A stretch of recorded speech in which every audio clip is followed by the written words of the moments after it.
إن الحمد لله نحمده ونستعينه ونستغفره ونعوذ بالله من شرور أنفسنا وسيئات أعمالنا من يهده الله فلا مضل له ومن يضلله فلا هادي له أشهد أن لا إله إلا الله وحده لا شريك له وأشهد أن محمدا عبده ورسوله اللهم صل وسلم وبارك على سيدنا وحبيبنا ومولانا محمد وعلى آله وصحبه ومن تبعهم بإحسان إلى يوم الدين أما بعد فيا عباد الله أوصيكم وإياي بتقوى الله فقد فاز المتقون قال الله تعالى في كتابه الكريم يا أيها الذين آمنوا اتقوا الله حق تقاته ولا تموتن إلا وأنتم مسلمون وقال أيضا في آيات أخرى يا أيها الذين آمنوا اتقوا الله ولتنظر نفس ما قدمت لغد واتقوا الله إن الله خبير بما تعملون وقال رسول الله صلى الله عليه وسلم في حديث شريف نعمتان مغبون فيهما كثير من الناس الصحة والفراغ صدق الله العظيم وصدق الرسول ونحن على ذلك من الشاهدين والشاكرين والحمد لله رب العالمين. Ikhwat ad-din hafizakumullah, hadirin jamaah salat Jumat hafizakumullah. Semoga Allah selalu menjaga kita, memberi berkah, rahmat, hidayah, bimbingan, keselamatan dunia akhirat. Amin ya rabbal alamin. Pertama, mari kita panjatkan rasa syukur kepada Allah dengan lisan selalu berucap hamdalah alhamdulillah ya rabbil alamin.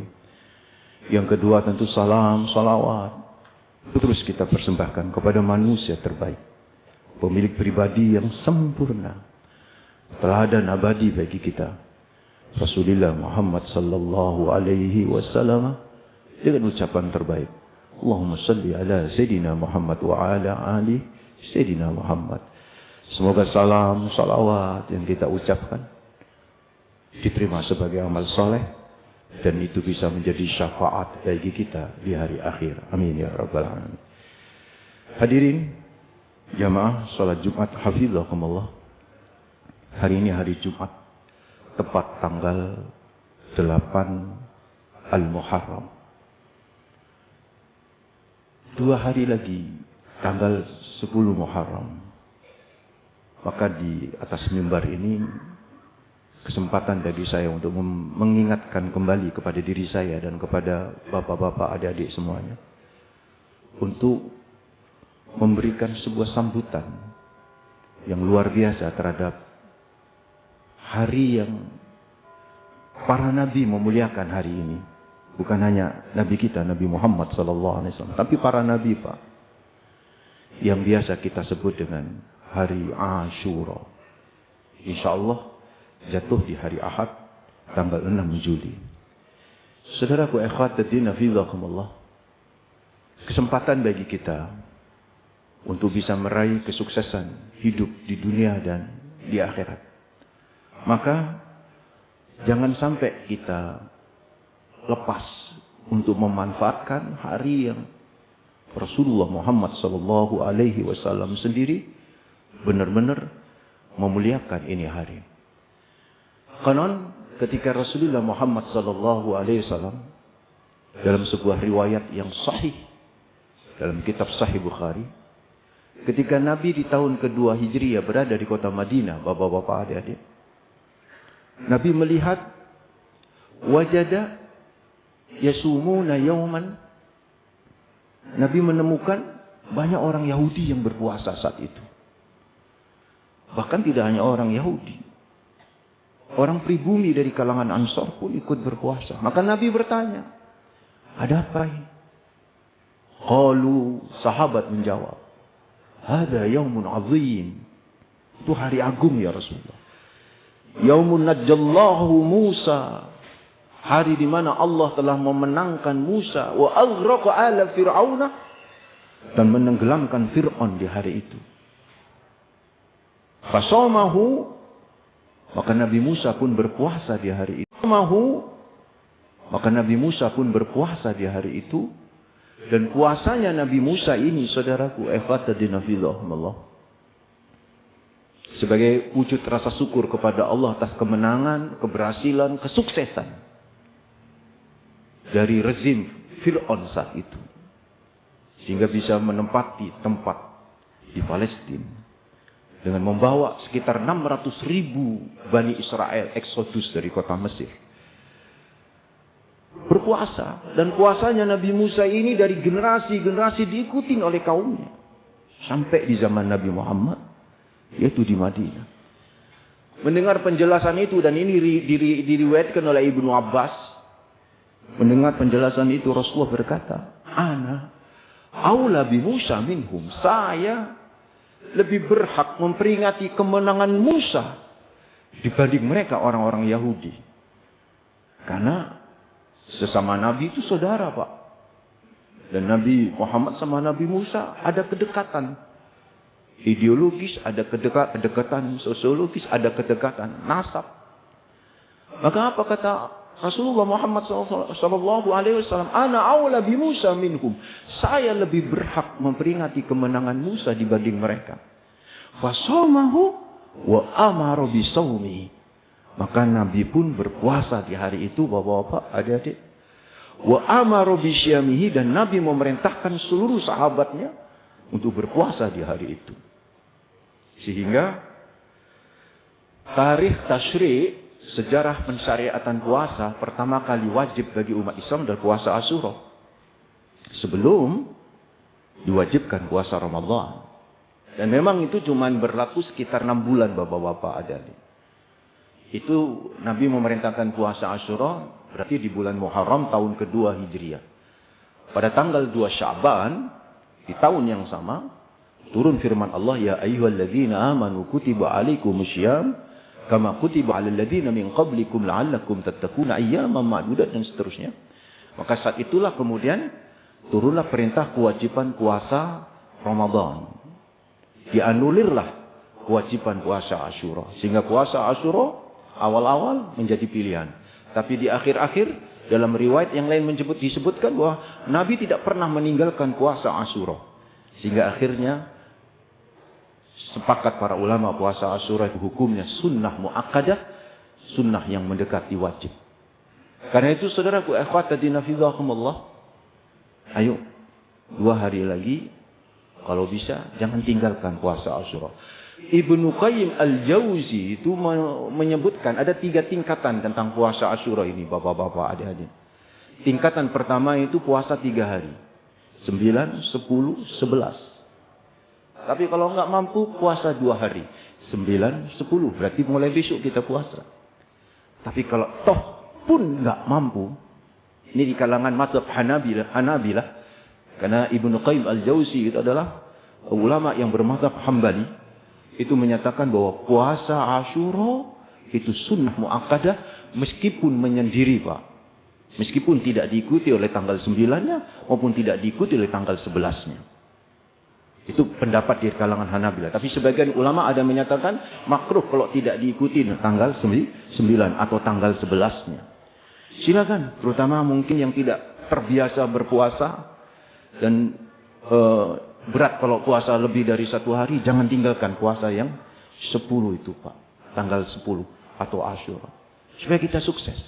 Dan usahakan saudaraku ikhwatadina fillah, selama kita berpuasa tersebut beristighfar kepada Allah Rabbul Alamin. Kenapa demikian? Ada satu dalil lagi, bapak-bapak hadirin. Dari Ali radhiyallahu anhu. Harramallahu wajhah. Rasulullah memberi nasihat kepada Sayyidina Ali, saudara. Kata Rasulullah kepada Sayyidina Ali, ini ditakhrij oleh Imam At-Tirmizi, Pak. Dinukil oleh kakek guru saya, Profesor Dr. Asyid Muhammad bin Alwi Al-Maliki Al-Hasani.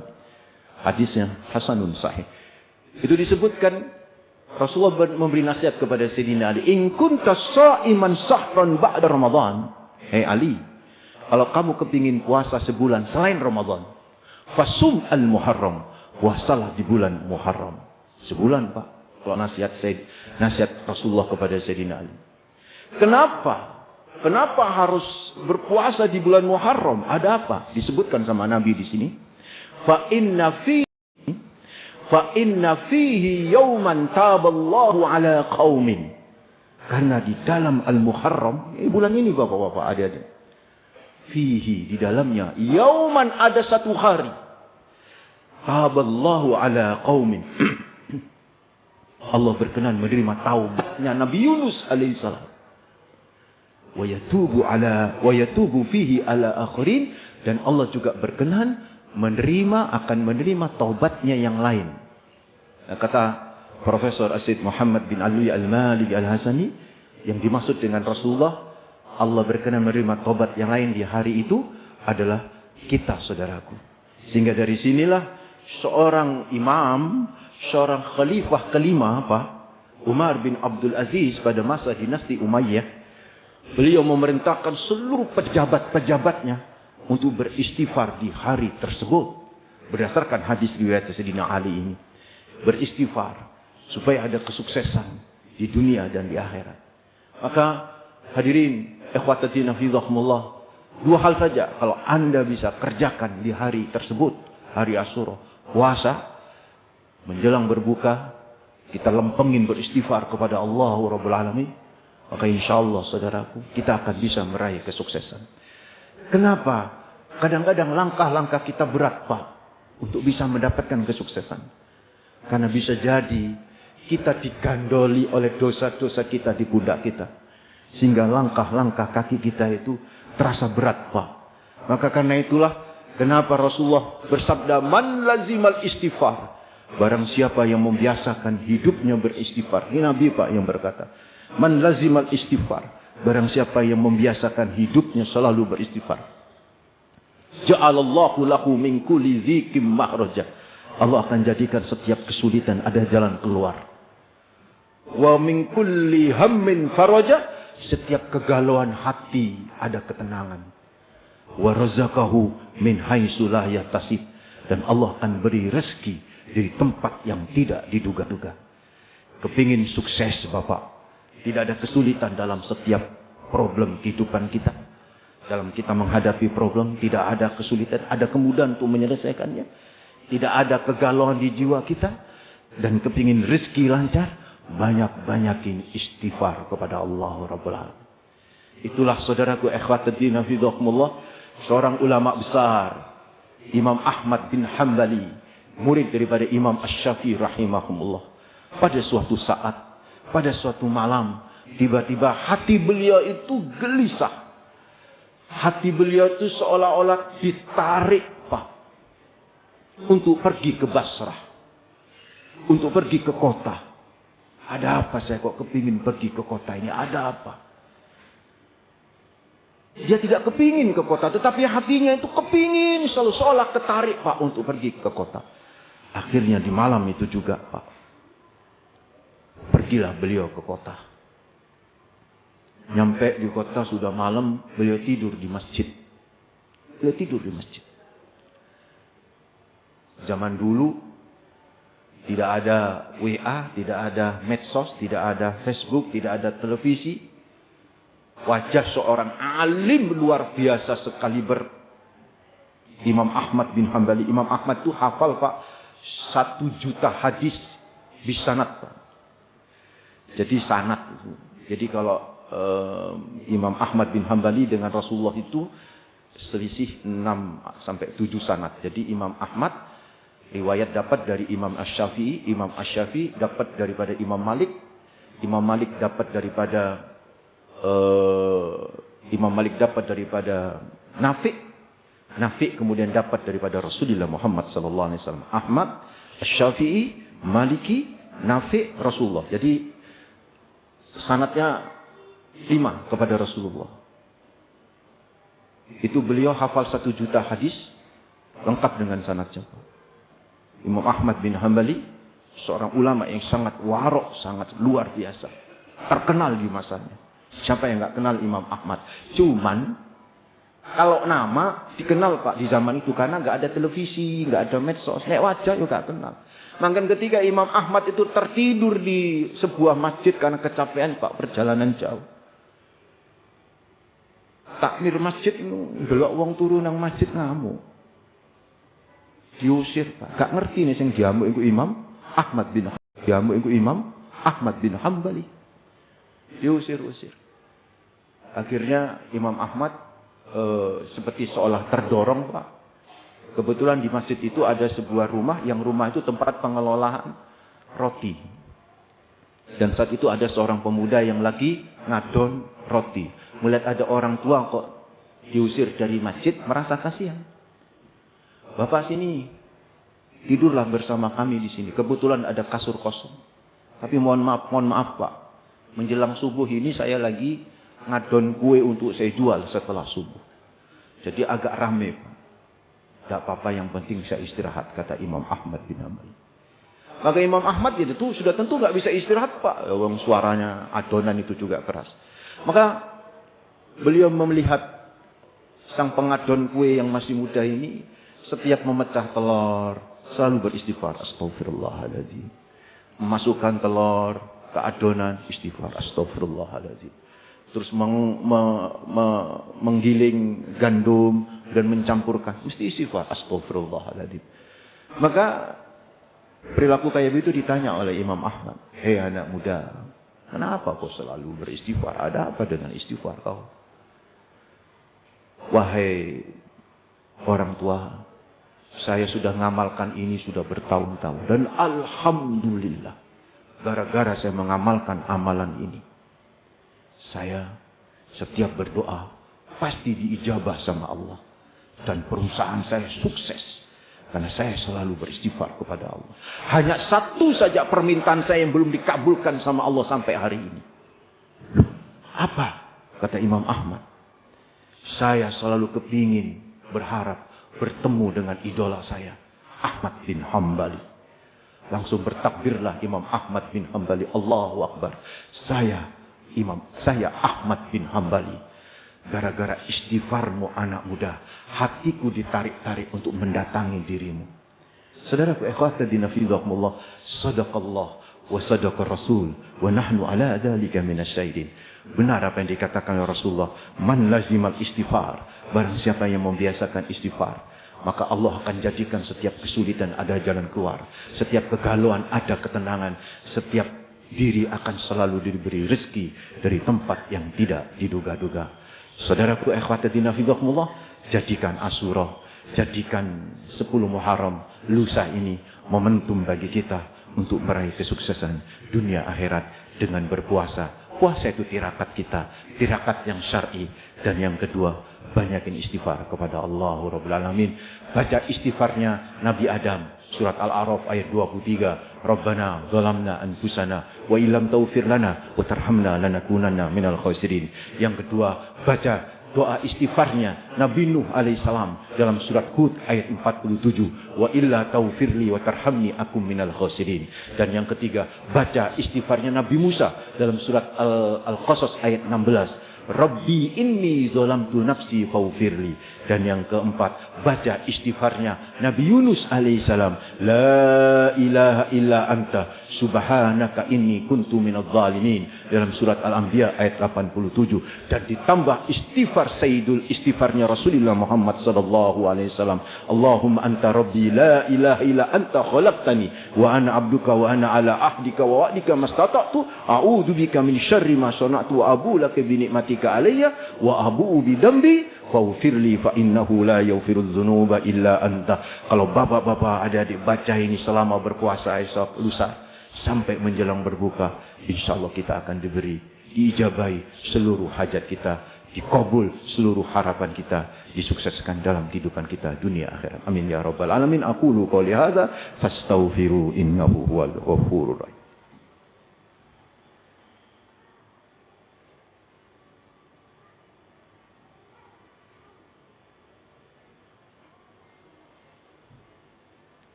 Alhamdulillahilladzi hadana lihada wa ma kunna linahtadiya laula an hadana Allah.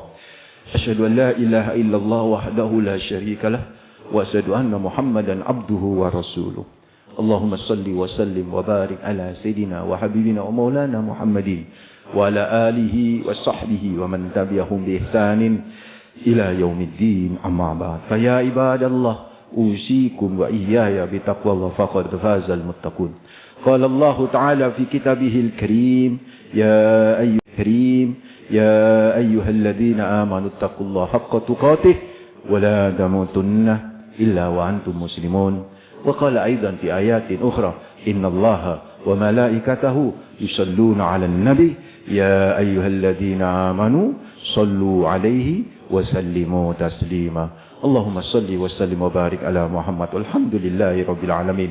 اللهم اغفر للمسلمين والمسلمات والمؤمنين والمؤمنات الأحياء منهم والأموات إنك قريب مجيب الدعوات فيا قاضي الحاجات فقد حاجاتنا وحاجات إخواننا إنك على كل شيء قدير. ربنا ظلمنا أنفسنا وإن لم تغفر لنا وترحمنا لنكونن من الخاسرين. ربنا لا تزغ قلوبنا بعد إذ هديتنا وهب لنا من لدنك رحمة إنك أنت الوهاب. ربنا اغفر لنا ذنوبنا وكفر عنا سيئاتنا وتوفنا مع الأبرار.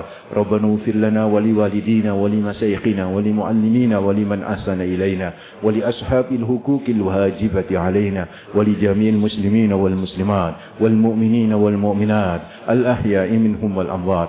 ربنا أتمم لنا نورنا واغفر لنا إنك على كل شيء قدير. اللهم اجعل جمعنا هذا جمعا مرحوما واجعل من بعد تفرقه تفرقا معصوما ولا تجعل منا شقيا ولا محروما. اللهم ربنا أتمم لنا نورنا واغفر لنا إنك على كل شيء قدير. ربنا آتنا في الدنيا حسنة وفي الآخرة حسنة وقنا عذاب النار. نسألك يا الله ونتوسل إليك بجاه نبيك المصطفى وحبيبك المصطفى أن تجعل لنا من كل ضيق مخرجا من كل هم فرجا من كل بلاء عافية يا رب العالمين يا أرحم الراحمين. وصلى الله وسلم على سيدنا محمد وعلى آله وصحبه وسلم والحمد لله رب العالمين. عباد الله إن الله يأمر بالعدل والإحسان وإيتاء ذي القربى وينهى عن الفحشاء والمنكر والبغي يعظكم لعلكم تذكرون ولا ذكر الله أكبر. أقيموا الصلاة.